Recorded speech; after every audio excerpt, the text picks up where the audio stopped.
All right, hi everyone. I'm going to give a talk that's hopefully a little bit easier to understand. I understood about 5%. Yeah, okay, so tonight's talk will be about EVM, but on a chain that's not Ethereum. So I recently joined Hedera about a month and a half ago, doing DevRel for them. And it's been a journey trying to figure out what the equivalents are on a, coming from an EVM chain, which I was working on previously, called Rootstock, and then going on to Hedera, which is also very recently added EVM compatibility.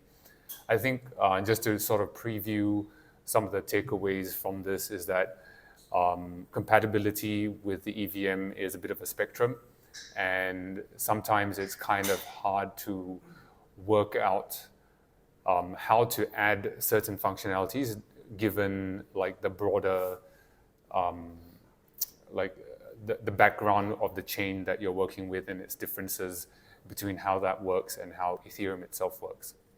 So so some of you may know me from dApps Dev Club back in 2018. In fact, the ChainStack office hosted me a few times for that, so thanks again. And yeah, so you can go check me out. That's my Twitter handle and that's my website in the footer. During the presentation, some of the slides have demos, and I won't have time for the demos today, but you can go check them out. There's a GitHub repo full of them, and you can just scan the QR codes to go to them. And the links of the QR codes are at the bottom of the slide, you see shortly. So I've chosen to do this sort of talk with the lens of the improvement proposals, and the reason for that is, well, what I have on the screen, right? So I used to work with this security and audit guy. He has this quote, code trumps docs. So if the doc says something, don't believe it unless you see the same thing in the code, right? But that takes a lot of time and effort, right? And I think there's a nice middle ground, which is to read the RFCs or improvement proposals that are used, and that kind of gives you something that is more technical than what you get in written documentation, but also faster to process and understand things, was kind of like a shortcut to it before you jump into the code. And it's also kind of nice because it also acts as a sort of decision log. You can see the history of how the decisions were made. So you kind of see like why the code does what it does rather than just jump straight into what it does. All right, and before we start, let's just cover some terminology, right? So essentially, like some of you may have heard the term hashgraph, and then now it's Hedera, and then some point in time in between it was Hedera hashgraph. So, okay, essentially, the co-founders created at first something that had nothing to do with DLT, right? It was just a hashgraph, which was a DAG, like directed acyclic graph-based transaction ordering mechanism, right? And it was able to confirm finality. Nothing to do with blockchain or any application like that. In fact, I attended a talk by one of the co-founders, and they distributed this jar file, like a Java jar file. And it had the hashgraph consensus, and it was applied to like a bunch of different things. Interestingly, none of them was a blockchain. One was like a multiplayer snake game, and another one was a database JDBC driver, that kind of thing, right? That was their proof of concept. And then later on came Hedera, which was the actual blockchain, right? And when that came along, it was called Hedera Hashgraph, and now they're just going with Hedera. So, that's the backstory to that. For example, right, you'll notice that the GitHub organization is still Hashgraph. It's not Hedera. All right, let's see. So this is the overview of all of the stuff that we'll cover today, right? There are 10 different HIPs, Hedera improvement proposals, and I think this kind of illustrates what the journey was to get from, being a non-EVM chain. It had its own like sort of native transaction system and no smart contract capability to what it is now, which has those things, right? And so I know that just talking through all of these things can be kind of boring. So what I've done is, as I mentioned earlier on, there's QR codes. So the ones that have demos, you'll have an extra QR code that links you to a GitHub repo and sometimes a Stack Overflow question that sort of illustrates what I'm talking about. And those kind of also illustrate my own personal learning journey in the last month and a half, kind of like incrementally piecing things together as well, like figuring out how things work. So yeah, let's begin. So let's start with the early days. So I'll just be glossing over this because it's just for historical context. So there was a first take at adding EVM compatibility by having the main Hedera layer 1 stay as is, and then have layer 2 on top of that, and that would have EVM. Ultimately, this was scrapped. Like they didn't go with that in the end, right? And then this is what actually led to what we have presently, right? So second attempt, add EVM directly to the network. So the layer 1 Hedera itself has EVM capability in itself. Basically take Hyperledger Besu implementation and chuck it in there. And that's what's still live today. All right, moving on. So compatibility fundamentals, right? So this is about finding equivalence and similarities between Hedera and Ethereum, and how, you know, to sort of make decisions about how the EVM works in relation to all the differences, right? And then kind of finding what the appropriate translations between the two systems were. So, for example, right, there are, because of the addition of EVM, there are like 4 different kinds of account addresses that have to be sort of translated between. And there's a improvement proposal that talks about that, but I think it's easier to take a look at it in a demo, right? So in Hedera, you have this concept of a shard, a realm, and then an account number. So in practice, there's only one shard and realm, so everything's 0.0. And then whatever number. And so basically you got this concept of a long 0 address, which is basically, it is technically an EVM compatible address, but really what it is just this number here becoming just turning it to hexadecimal, right? And then if you ever do have shards and realms, then you just do the same thing, but you know, the first number of bits is reserved for this, and so on and so forth. So if you want to go try that out, this URL, you can scan the QR codes and go check it out.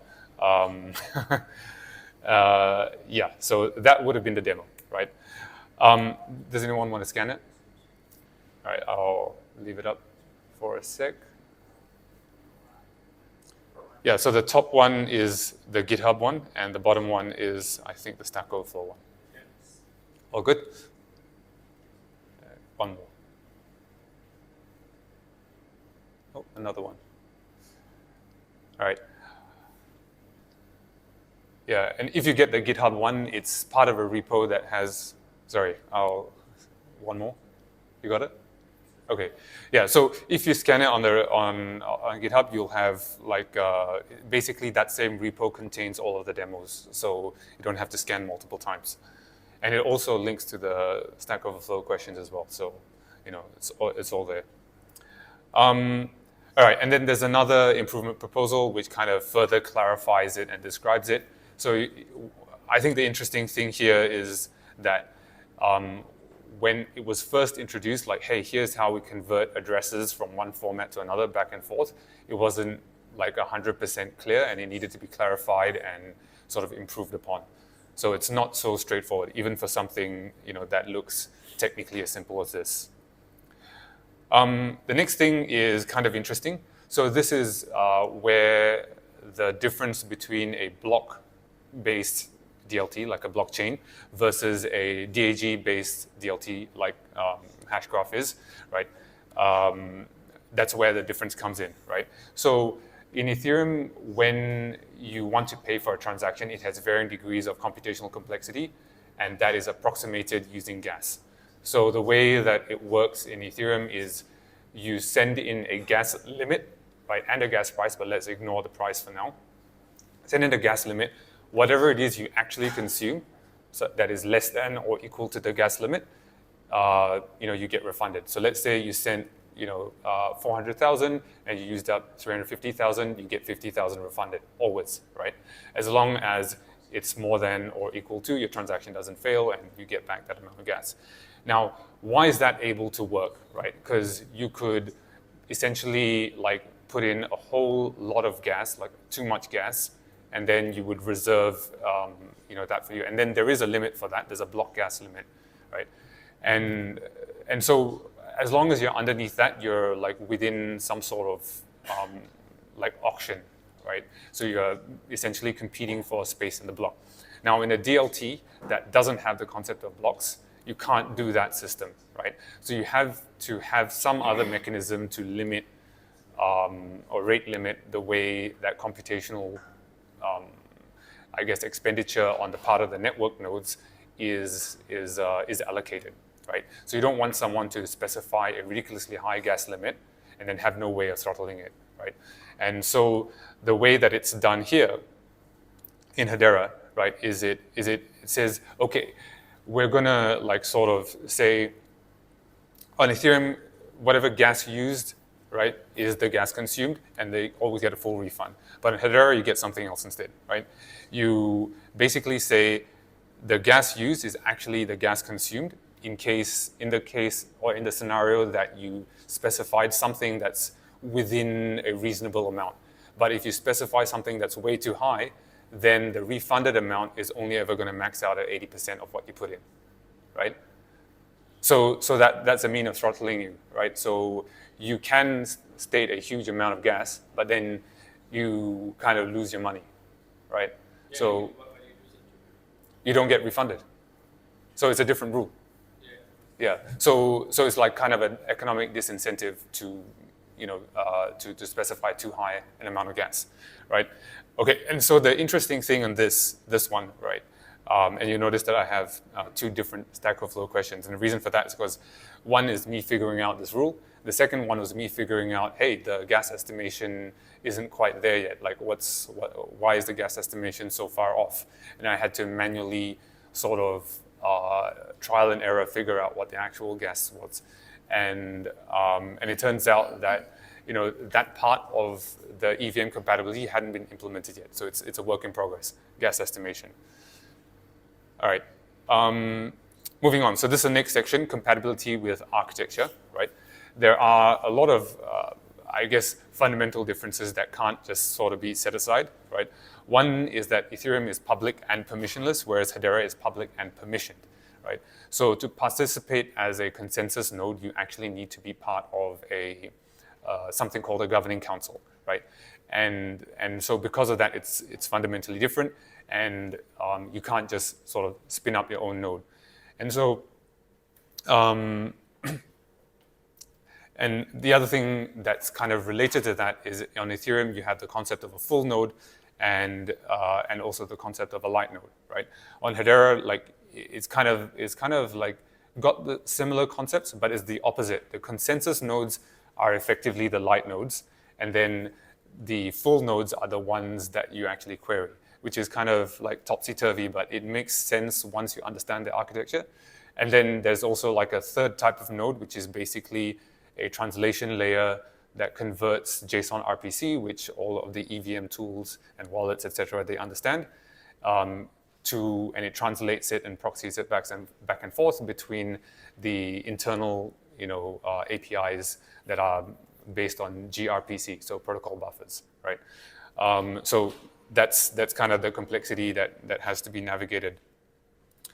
All right, so I just mentioned this earlier on. So the consensus nodes have this thing, like a sort of a custom API that they built themselves called HAPI. It's not JSON RPC, and what this HIP did was like say, hey, we can't communicate. It's not even possible for our nodes to communicate in a different protocol.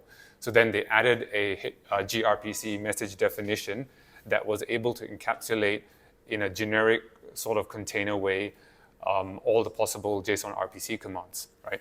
And then based on that, this is like the foundation with which a Hedera consensus node is able to sort of talk to the outside world that wasn't communicating using their specific protocol, right?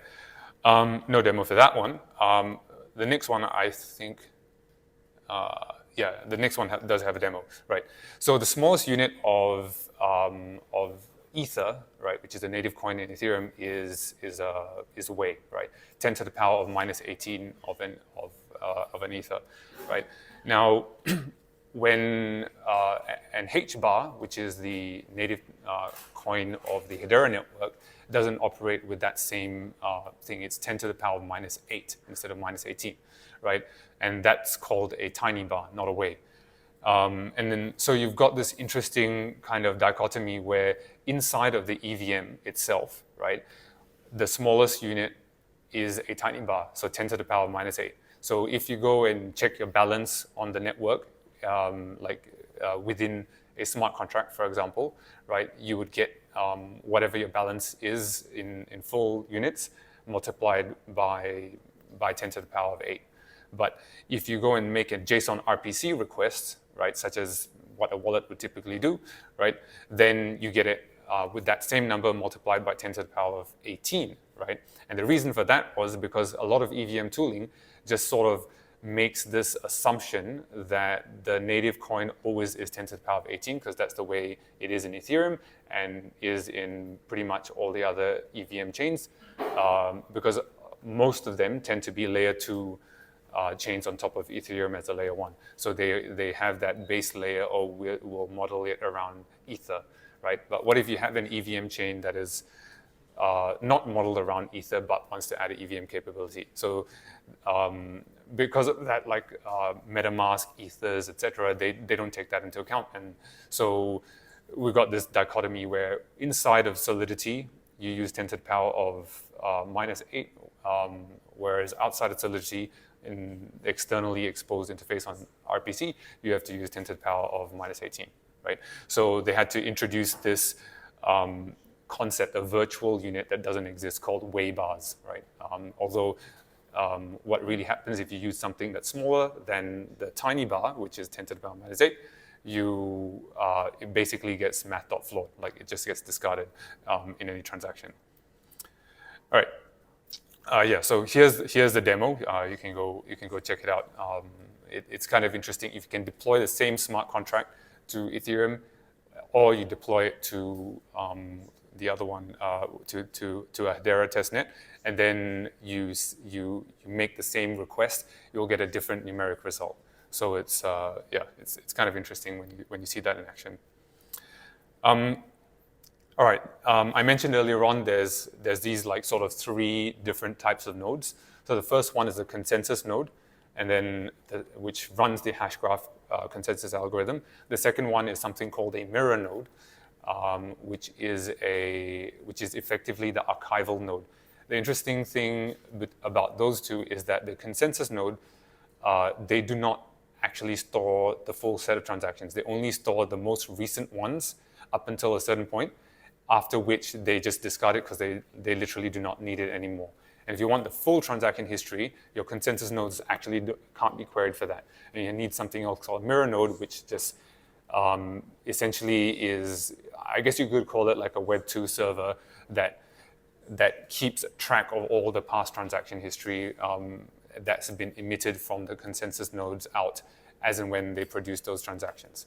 So, and that has its own separate, custom API that's different as well. So, and then the third piece of the puzzle is an RPC relay, right, which essentially talks to both the consensus node, which is this one, Hedera services, and then it also talks to the mirror node in 2 different APIs, and then finally it translates between those 2 API formats and JSON RPC, yet a third API format, if you will, and then that talks to your EVM tooling, such as your wallets, Ethers.js, etc. Right? The RPC that's exposed is a subset of the full, set of RPCs that you would get with Geth, but that's pretty common. Like most EVM compatible chains that are not Ethereum, they choose to implement only a subset that they feel is necessary. All the common ones are there. Some of the more I guess, esoteric ones or Ethereum-specific ones, they're not there. Yeah, okay. So this is a link for the demo. So I guess basically you can run your own RPC relay server. Running your own consensus node, as I mentioned earlier on, is not possible because it's permissioned.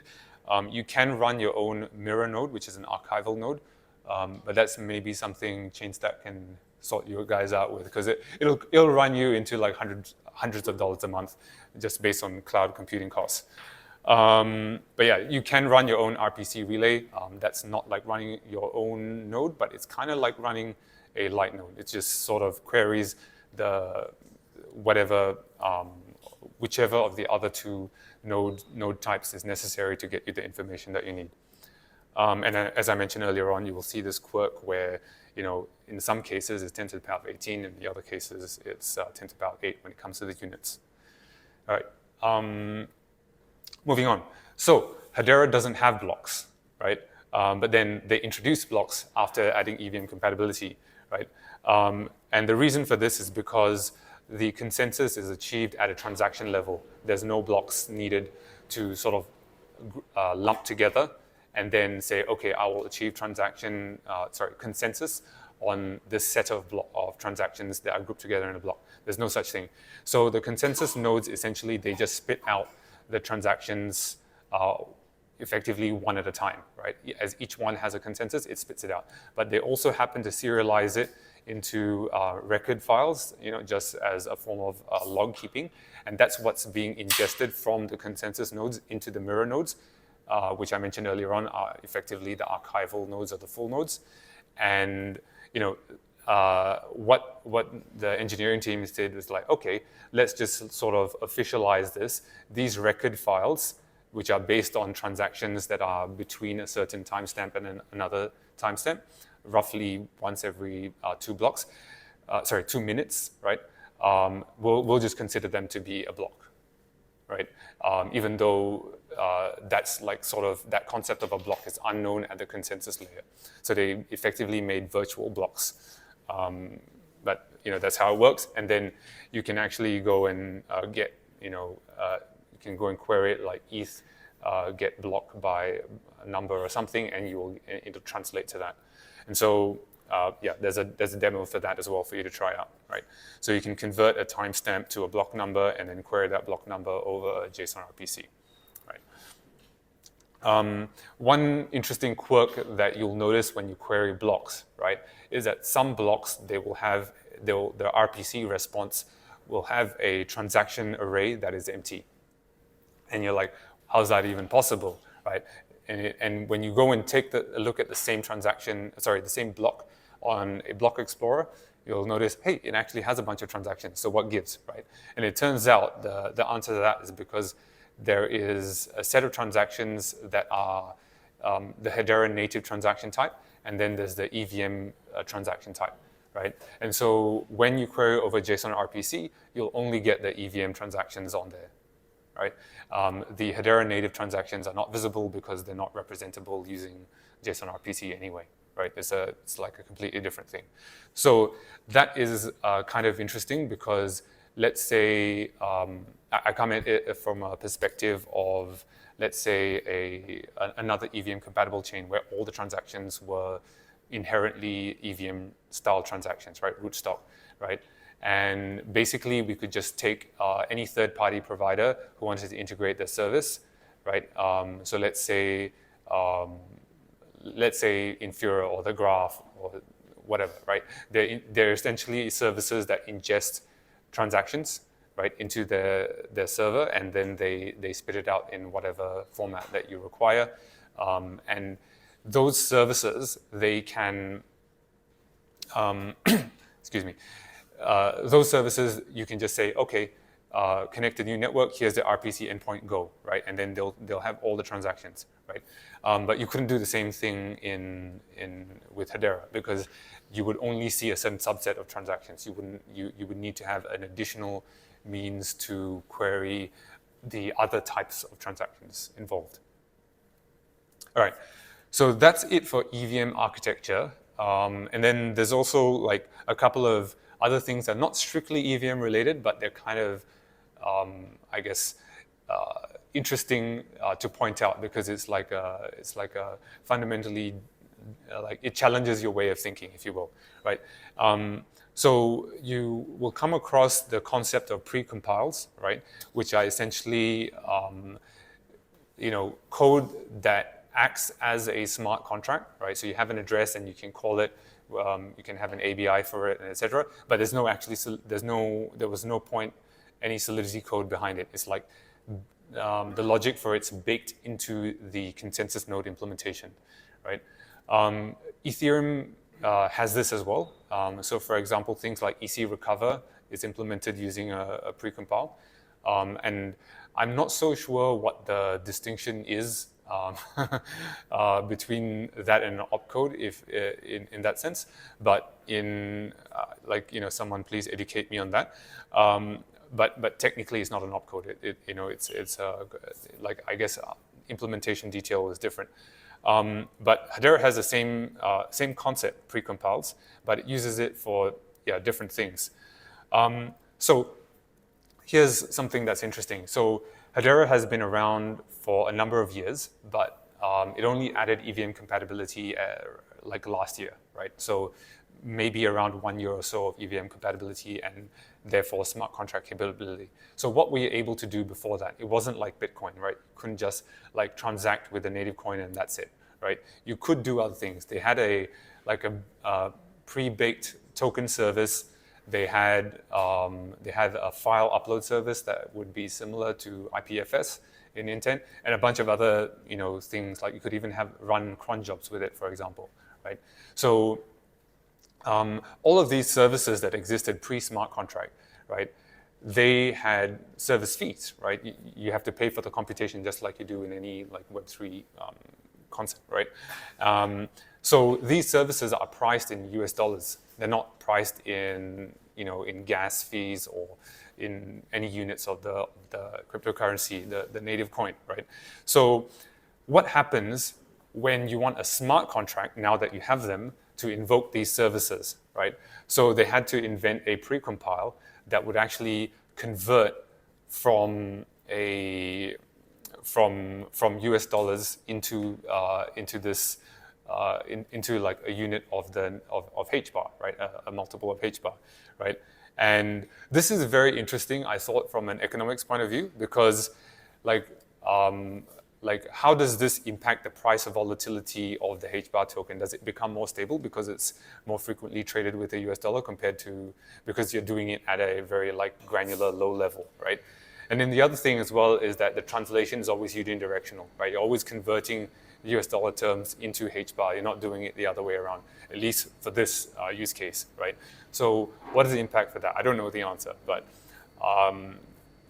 interesting thing to think about or ponder. One thing to note is that this is not a library, so do not use it for a DEX, right? It's not an oracle. Use an actual oracle if you need that feature. All right, and here's the demo for that, right? So what this demo does is you will, I guess, learn how to interact with what we call system contract, essentially precompiles. And it's just like interacting with any other smart contract, except that there never will be any Solidity code that you can find for it, right? And then after that, you can go and take a look at how different the result is from a live exchange rate versus what it produces. It's like about 0.5% off or 1% off the time I tried. So not good enough for a DEX, but good enough for rough calculations. All right, this is another example, right?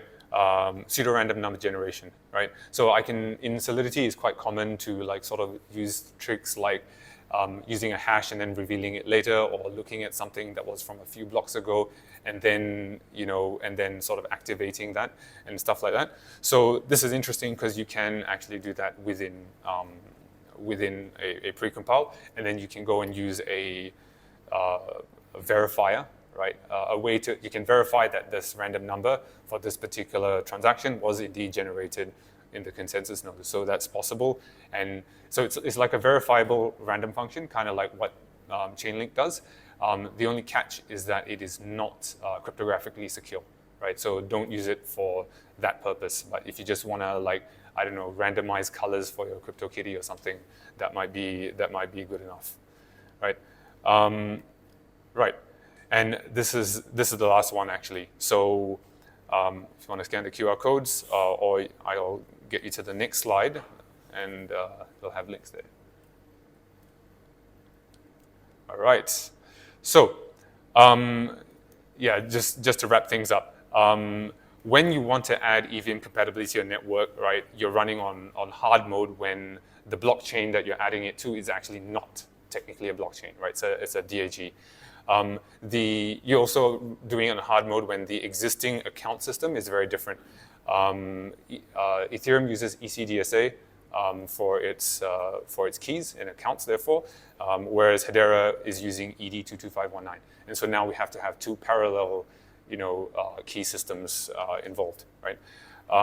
There's also a different set of communication protocols, right? There's gRPC using protocol buffers. There's also custom REST-like APIs over HTTP, and then you have to add JSON RPC over HTTPS and WSS, etc. Right? So that's like you just sort of compound, and it's kind of tricky to make all those systems talk together properly.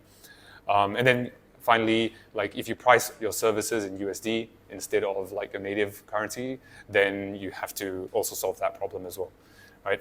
So something that I've seen from experience before is that adding EVM compatibility is a multi-year effort.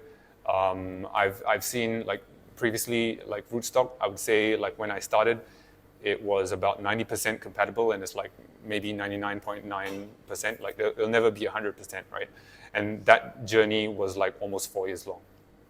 So it's a multi-year effort.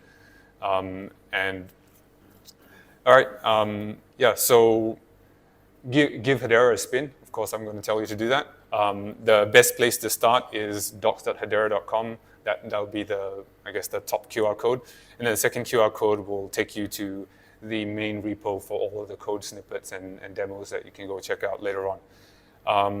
I'll say that when you're trying out Hedera, right, most of the EVM compatible dev workflows work out of the box, but some don't, and I'm figuring out what those are and identifying them, trying to get engineering to fix them.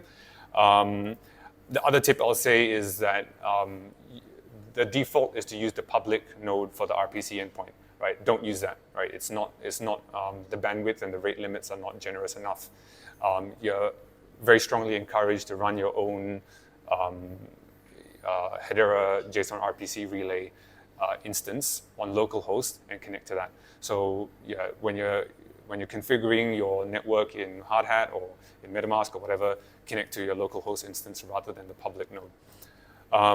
And interestingly, there is no concept that directly maps to a faucet, right? Which we may be used to after developing in Ethereum. So this is kind of like a different way of thinking. You go to a website, this portal.hedera.com, and you generate an account over there. So that generates your keys for you randomly, and then it does the faucet thing and funds that account. So do that, and then transfer from that account into whatever account you actually want to use it on that you have generated using seed phrases or whatever, right? So you have to go through that additional couple of steps to effectively do a faucet. And of course, finally, like if you have any questions, use the Hedera tag on Stack Overflow, and chances are I'll take a look at it. And that's it. Thank you.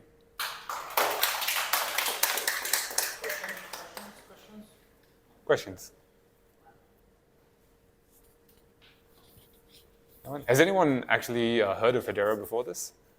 No? Oh, okay, quite a few. Has anyone actually used it before? No, okay. Well, time to check it out. All right. Thank you.